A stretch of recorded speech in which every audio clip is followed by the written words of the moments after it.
Ito yung sinasabi ko sa inyo na paggagawa kayo ng natural na suka galing sa mga pruta, sa mga gulay, pag maasim na yon, may mabubuo sa ibabaw na ganitong parang gelatin. Oh. Ito yung makapal na. Oh. Yan. Oh. Yan yung mga bakterya ng suka. Yan yung nagpapaasim. Atin ko na. Yan. Oh. Tinan nyo makwa na. Oh. Kaya ganyan ang kulay niyan kasi yung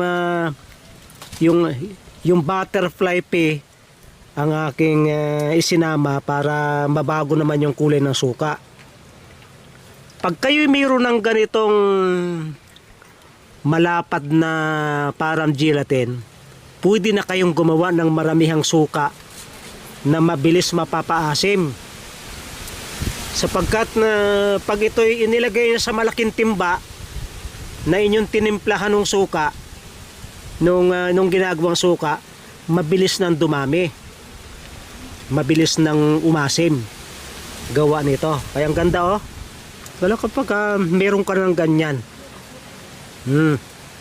Adi, mga 2 linggo lang. Maasim na yung iyong formula.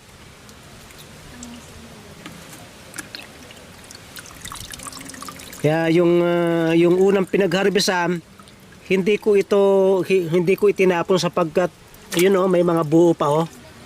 May makakain pa yung mga bakterya ng suka. Hanggang unti-unting matutunaw yan. Pasim ng paisim yung suka. Kaya't na ang ganda na ng kanyang hindi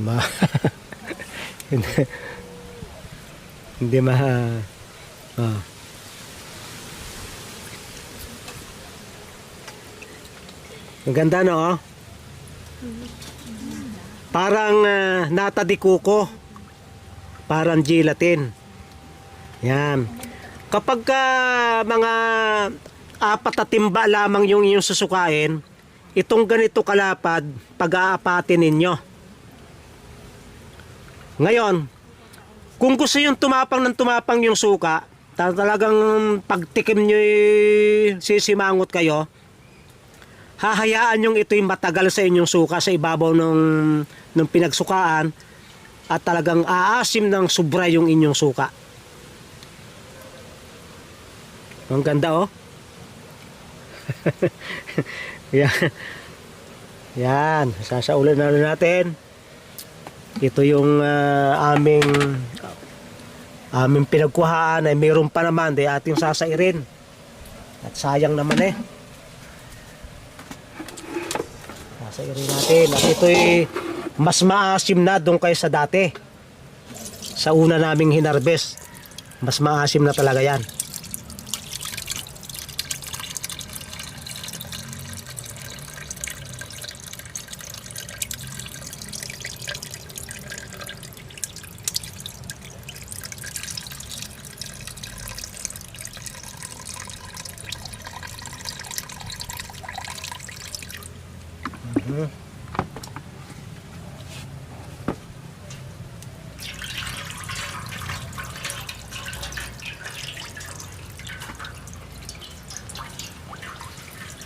Itong ganito, pwede nyong isama sa panibagong mixture.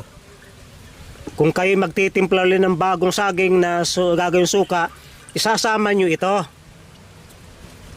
Sapagkat ito yung marami ng bakterya plus yung parang gelatin. Pati niya ang ganda, oh. Yan. Kaya tikman natin. Talagang masarap. Napakasarap na suka na rin. Pakit pa yan.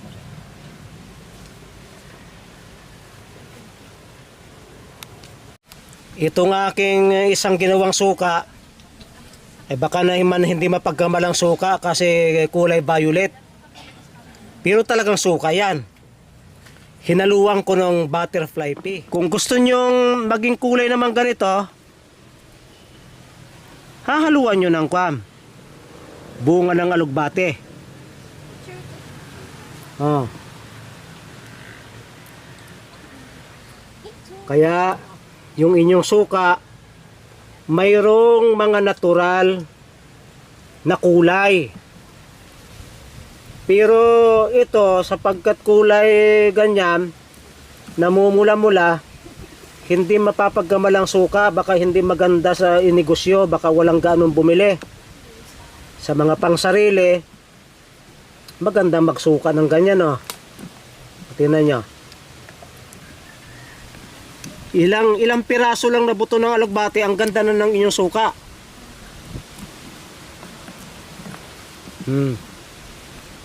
Mataas yung anti-cancer, yung anti-cyanin, mataas na.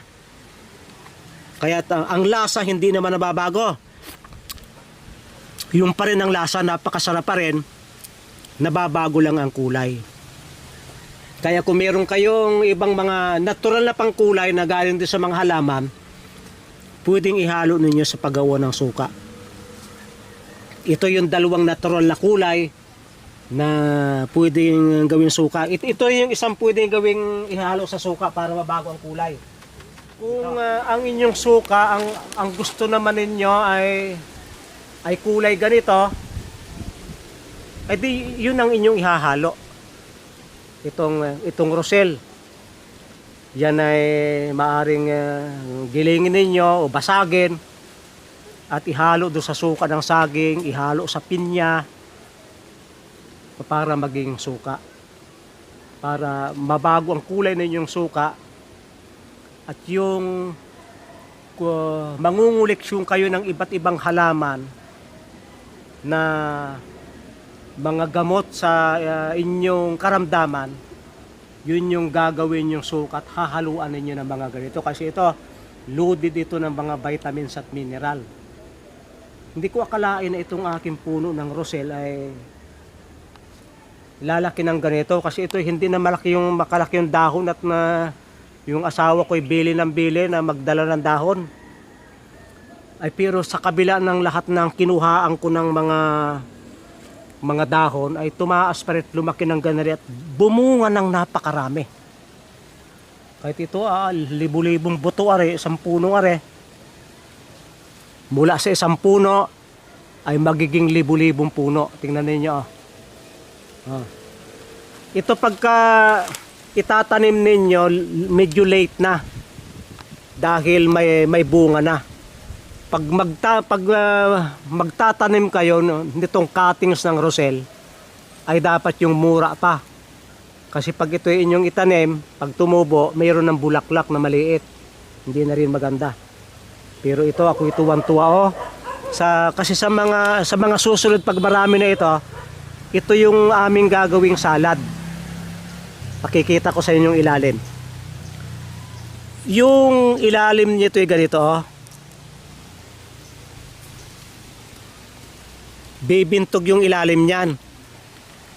Yun yung pag malaki na ito, hindi na bulaklak, yun yung ginagawang pickles.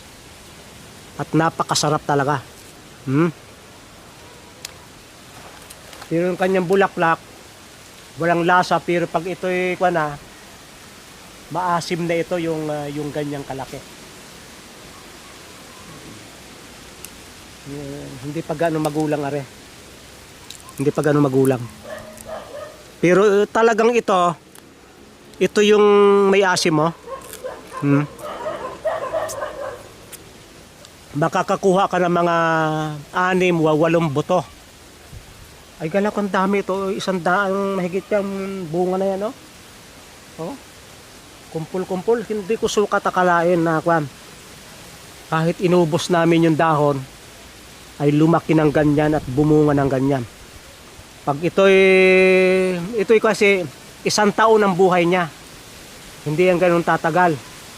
Kaya pagka ito'y mamatay na, magtatanim ka ng panibago. Kasi hindi siya tatagal, pero matagal siyang tatalbusan ng parang kamute. Ulit-ulit.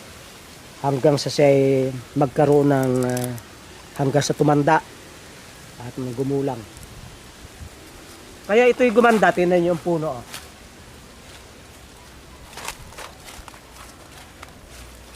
ako'y nagbilog ng ganito at nilagyan ko ng mga tuyong dahon yan.